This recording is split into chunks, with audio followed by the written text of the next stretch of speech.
The first time Oren Oakley met the alien student from the Zarthan Empire, he was patching up a busted ventilation unit in the south wing of Concord University's interspecies dormitory. The alien stood in the doorway, arms crossed, his pale cobalt skin faintly glowing under the flickering ceiling lights. His name was Krex, and he looked at Oren like he was trying to figure out whether he was fixing the vent or planning to eat it. "You are the maintenance worker?" Krex asked, his voice smooth but clipped. Oren stood up, wiped his hands on his coveralls, and tilted his head. "Engineering student, actually. Volunteer maintenance. Budget cuts." "Curious," Krex said. "Humans are inefficient. You repair what should be replaced." "Yeah, well," Oren said, twisting the wrench one last time. "Kindness doesn't cost as much as a new vent." Krex looked at him like he had spoken in static. "Kindness is a strategic weakness. It invites exploitation. You offer maintenance out of sentiment." Oren shrugged. "I call it not being a jerk." That was the beginning. Krex was assigned to the Human-Alien Cultural Integration Program, a half-baked experiment from the Intergalactic Peace Assembly. He took every opportunity to dissect human behavior like it was an academic puzzle. Oren, on the other hand, just wanted to graduate. They kept running into each other: cafeteria lines, engineering labs, debate forums. Krex had this unshakable belief that human emotions were liabilities. He once watched a human student cry after failing a test and said, "Why not simply improve?"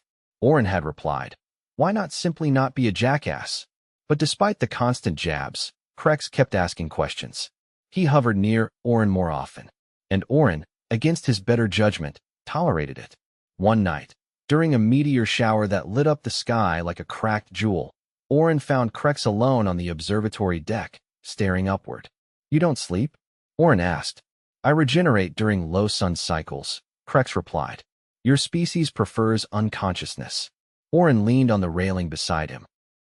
"You ever think about how big it is out there?" Krex didn't answer for a while. Then, "It is measurable. Vast, but finite. You always talk like a calculator. You always talk like a poet." That was the closest thing to a compliment Krex ever gave. The semester rolled on. Tensions on campus grew. Not everyone liked the idea of aliens sharing space. One night, a protest turned ugly near the West Gate. Krex had been caught in the crowd, his translator ripped off, surrounded by students yelling slurs in languages he didn't understand. Oren had seen it and charged in without thinking. He pulled Krex out, took a punch to the ribs for it, and hauled him into a stairwell. Krex stared at him in disbelief. "You intervened." "Yeah, I noticed. You were injured." Oren winced, holding his side. "You saw that too, huh?" Krex touched the edge of Oren's hoodie, stained with blood. "Why?" "You're my classmate," Oren said, breathing hard. "That's reason enough." Krex looked like he was recalculating everything he thought he knew. After that, things shifted. Krex still called kindness a weakness, but less often. He started asking Oren questions he never would have before: how humans handled grief, how they formed attachments, why they made art. Oren didn't always have answers, but he told the truth. Krex started showing up unannounced in Oren's workshop, watching him build things from scrap. One afternoon, Krex picked up a small drone Oren had been working on. "You created this from discarded components." "Inefficient." "It works," Oren said. "That's the point. You prioritize function over elegance." "Sometimes." "Depends on what you're trying to do." Krex stared at the little drone as it hovered, then landed. "I am beginning to suspect your species survives not through strength, but through refusal to quit." Oren laughed. "Now you're catching on." Later that week, Concord University hosted a joint field mission simulation on Titan's surface dome. Krex and Oren were assigned to the same team with 5 others. The goal: retrieve a mock meteor sample from a sealed chamber, simulating hostile terrain and radiation bursts. The mission started smoothly. Then the dome's lower quadrant suffered an actual power failure. Emergency systems kicked in, but the radiation shielding dropped to half efficiency. The mission was aborted, but during the retreat, Krex's leg was pinned under a fallen support beam. "Leave me," Krex said flatly. "Your body cannot withstand extended exposure." "No," Oren said, struggling to lift the beam. "Not happening. You will die." "Probably," Oren grunted.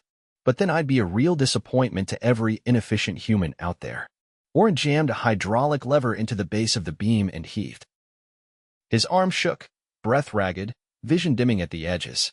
Krex tried to push himself free, but the weight was too much. Two more students arrived, one of them, Nora Salas, a geology major with a broken wrist from the collapse. She and Oren managed to tilt the beam just enough for Krex to crawl out. By the time they returned to the dome's core, Oren collapsed. He woke up in medical 2 days later with 2 dislocated shoulders and multiple torn ligaments. The doctors said he was lucky he'd need surgery and months of rehab, but he'd live. Krex visited once, standing at the foot of the bed like a monument. "You should have left me," Krex said. "Yeah," Oren said hoarsely. "That's what you would have done." Krex didn't deny it. "Why didn't you?" Oren's lips cracked into a half-smile. "Because I'm human. And you're my friend, whether you like it or not." Krex didn't speak for a long time. Then he sat down. "I did not understand before. I do now." Weeks passed. Oren underwent surgery, then began physical therapy. Krex visited often, bringing obscure data scrolls to read aloud while Oren did painful stretches. Once, Oren dropped a weight and cursed so loudly the nurse ran in. Krex said, "You continue, despite pain." "Yeah," Oren panted. "That's kind of the deal. You suffer, and yet you do not withdraw. Most of us don't get to." Krex tilted his head. "Then perhaps. Kindness is not weakness, but adaptation." Oren chuckled. "Now you're just plagiarizing our psychology books." Krex leaned forward. "I owe you my life." "You don't owe me anything," Oren said. "Just don't forget it." Krex didn't. When the Zarthan delegation came to review the integration program, Krex stood before them and recounted the incident. He spoke of human irrationality and recklessness, but also of the courage that bordered on madness, of a young man who risked his life without hesitation. The delegation was silent. Then Krex added, "I once believed kindness was a weakness. I now understand it is a different kind of strength. One my people must study more closely." Oren, watching from the back, just shook his head. After the semester ended, Krex returned to his homeworld for a cycle. He left Oren a cube inside. It was a miniature hologram of the drone they had built together, still hovering, still functional. Etched into the base were the words, "From weakness, resilience. From sentiment, survival." Oren kept it on his shelf, next to his graduation photo. He never saw Krex again, but he heard whispers of changes in Zarthan policy, of new ambassadors who spoke of empathy and cooperation, of a speech delivered to an entire planet about a friend who refused to let him die. 3 months after the Titan Dome incident, Oren was back on his feet, a little slower than before, but moving without braces. His shoulders ached in cold weather, and his left arm never quite fully extended, but he called that a fair trade. The university had moved him into a ground-floor suite in the engineering wing, a nod to his role in preventing what the administration politely referred to as a containment compromise. The rest of the students just called it the collapse. He hadn't heard from Krex since the day the Zarthan delegation left. No messages, no updates, not even a curt relay transcript. That was fine. Oren told himself he liked quiet. He told himself a lot of things lately. Late one evening, as he was reassembling a power regulator that had the personality of a dying cat, the dorm lights flickered twice. Then again, then went fully dark. The backup LEDs kicked in, but they buzzed with an uneven hum that made the walls feel like they were breathing. Oren stood up, cracked his knuckles, and muttered, "Always during midterms." He stepped into the hallway, where 3 other students had already gathered, one of them clutching a datapad like it was a flotation device. A scent of burnt ozone was leaking from the stairwell. "South Wing transformers fried," said Toma, a third-year robotics major with a permanent furrow between her eyebrows. "I traced it back through the subgrid. Something overloaded the entire relay bank." "On purpose?" Oren asked. "Hope not," she said. "Because if it was surgical." He grabbed his toolkit and followed her to the basement. The walls down there weren't designed for comfort, bare alloy, exposed coolant lines, and a service rail that hadn't been repainted in decades. The transformer room door was already open, and the air inside was sharp with scorched insulation. Toma stepped back. "It's worse than I thought." The entire relay board had slacked. The failure hadn't just been sudden, it had been orchestrated. Someone had rerouted the primary flow into a feedback loop until the capacitors detonated, then stripped the failsafes before the alert protocols could run. Oren looked around. No way this was some kid playing with a solder wand. Toma nodded. We're dealing with a ghost. By the next day, rumors were spreading. Most students blamed a rogue AI in the maintenance network. Others blamed the KRYL ambassador's son, who had recently failed out of the interspecies civics course and disappeared after threatening to dismantle the campus hierarchy. Neither theory held up. The AI had been offline for 2 weeks due to a firmware recall, and the KRYL student hadn't had access clearance past the recreation sector. It wasn't until the third blackout that Oren saw the pattern. He was in the lab, running load tests on a modular exosuit, when all power cut out again except for his station. His display flashed once, then showed a single line of text in Zarthan script. Oren didn't speak Zarthan, but he knew where to find someone who did. He sprinted across campus to the linguistics building. Professor Lin was a retired field translator who now studied extinct dialects for fun. Her office was cluttered with stacked data drives and glowing glyphs hanging from the ceiling. "You again," she said, not looking up from her screen. "What's broken this time? I need this translated. Now." He handed her a snapshot of the message. She squinted, then raised an eyebrow. "He returns to where the bond was made. Follow the fracture." She looked at Oren. "That's poetic dialect. Very old. Used by Zarthan oracles and military tacticians." Oren's pulse kicked up. "Can you pinpoint the origin of that dialect?" She tapped a few keys. "It's from the outer Shard colonies. Border sector. Strange place to be quoting from." He left the building without another word. The bond. The fracture. It wasn't subtle. That night, Oren took a skimmer out to the crater perimeter, where the original Titan simulation chamber had been decommissioned. The dome still stood, but it was sealed and offline. He waited, watching the stars shift in the black sky, until a faint ripple shimmered across the dome's surface. A figure stepped through. Krex. He looked the same, tall, angular, with that ever-calculating expression, but his uniform was different. Darker, less ceremonial, more functional. His eyes scanned the horizon before settling on Oren. "You received my message." Oren folded his arms. "You could have just knocked. I did not wish to attract attention. You disabled half the grid." Krex tilted his head. "Subtlety is relative." Oren narrowed his gaze. "Why are you here?" Krex walked toward the dome, motioning for Oren to follow. "I do not expect your trust, but I require your help." They entered through a hatch Krex unlocked with a device that hummed low and sharp. Inside, the air was stale, with faint traces of sterilizer and ancient coolant. The place felt like a fossil. Krex led him to the chamber where the mock meteor retrieval had taken place. The floor had been stripped bare, revealing a hatch beneath the metal tiling. "This was not part of the original design," Krex said. "It was added 3 cycles ago by a covert division of the assembly." Oren crouched beside it. What were they hiding? Not hiding. Containing. Krex placed his hand on the hatch. It vibrated, then opened with a hiss. A column of light rose from below, revealing a small pod, suspended in a magnetic cradle. Inside it throbbed a translucent sphere, glowing with slow pulses, like a heartbeat. Krex didn't move. "That doesn't look like a meteor," Oren said. "It is not. It is a synaptic seed." Oren glanced between the pod and Krex. "That's supposed to mean something to me?" "It grows memory. Collective memory. From entire species. It was captured during the siege of Varni's Prime. The assembly has no record of it. It should not exist." Oren stared at the sphere. "Why bring me here?" Krex finally turned. "Because it's waking up." They retreated to the old control room, where Krex pulled up a scan of the seed. It showed waveforms climbing in erratic bursts. "Someone tried to interface with it," Krex said. "They failed. And now it is searching." "For what?" "For a host." Oren didn't respond right away.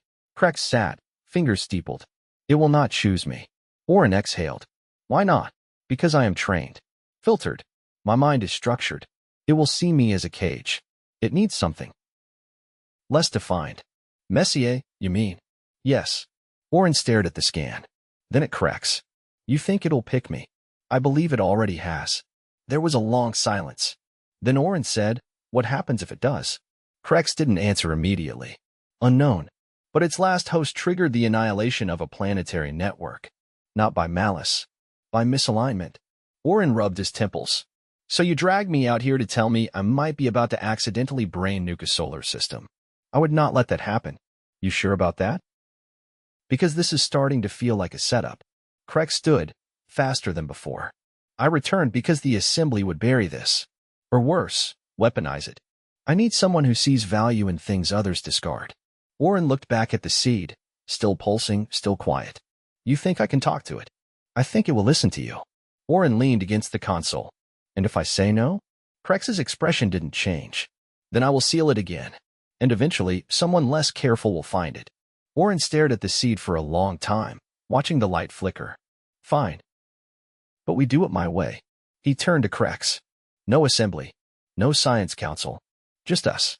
Krex nodded. Agreed. Outside, the stars shifted again. The seed pulsed in silence, suspended behind its containment field like an unblinking eye. Oren sat cross-legged in front of it on the cold metal floor, arms resting loosely on his knees, heart thudding in a rhythm that didn't match the spheres.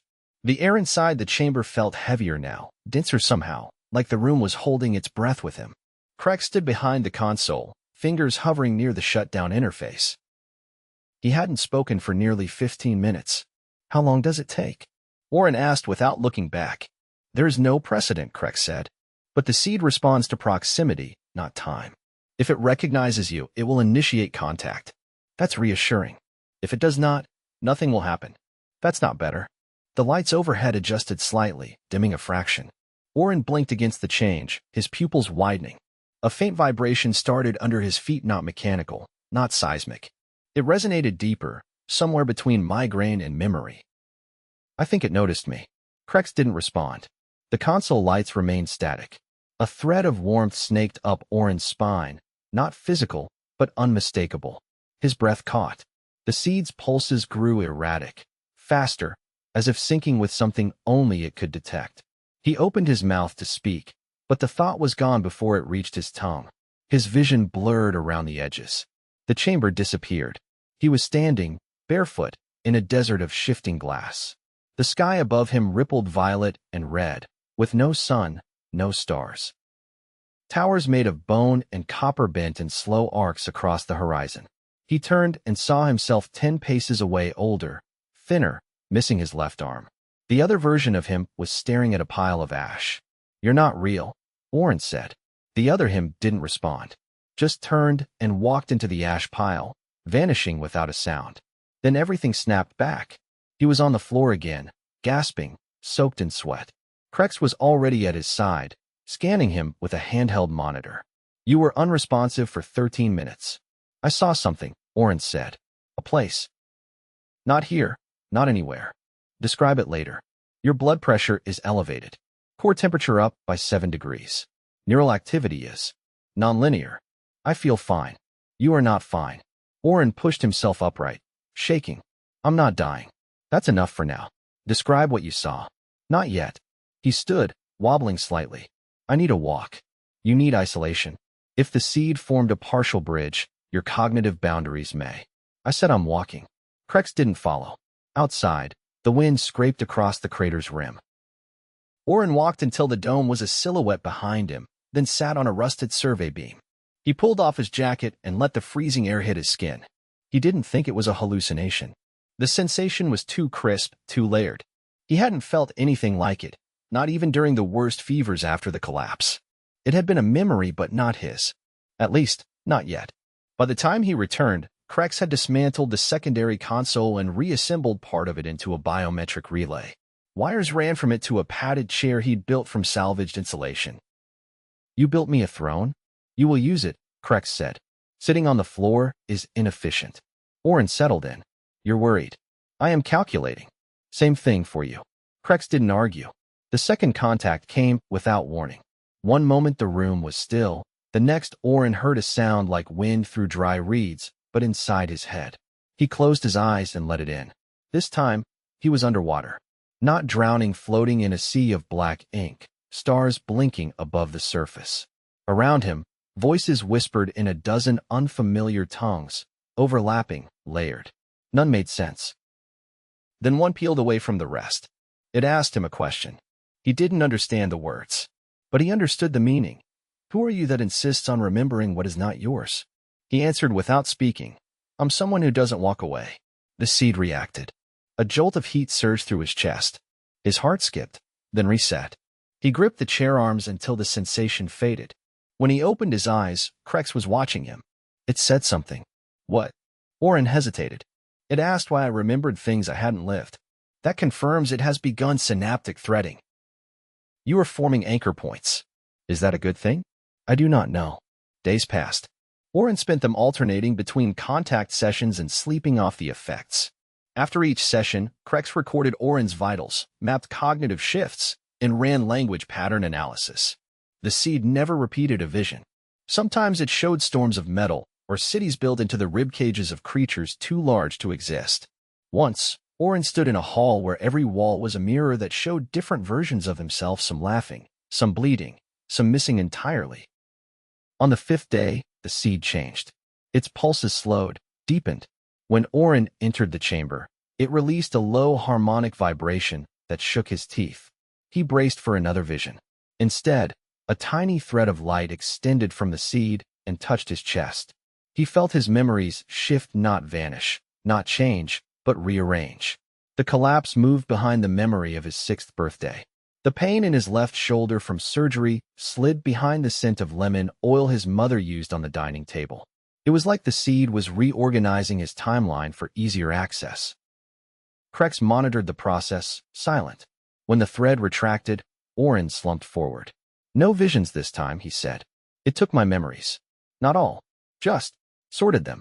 For what purpose? I think it's looking for a pattern. Something it can use. Use for what? I don't know yet. That night, Oren dreamed of a field of hands growing from the ground, each one reaching for the sky. When he woke, he couldn't remember if the seed had shown him that, or if it was his own imagination. On the 7th morning, the seed dimmed. Krex ran diagnostics. It is stabilizing. Your neural patterns and its signal have synced. What does that mean? It is no longer searching. Oren sat beside the pod. Then what now? It will ask. He didn't have to wait long. Within the hour, the sphere brightened once more. A new thread of light emerged and again touched his chest. But this time, the voice didn't speak inside his mind. It echoed in the room. It asked, what is worth remembering? Oren stood. People. Mistakes. The things that hurt and the things that saved us.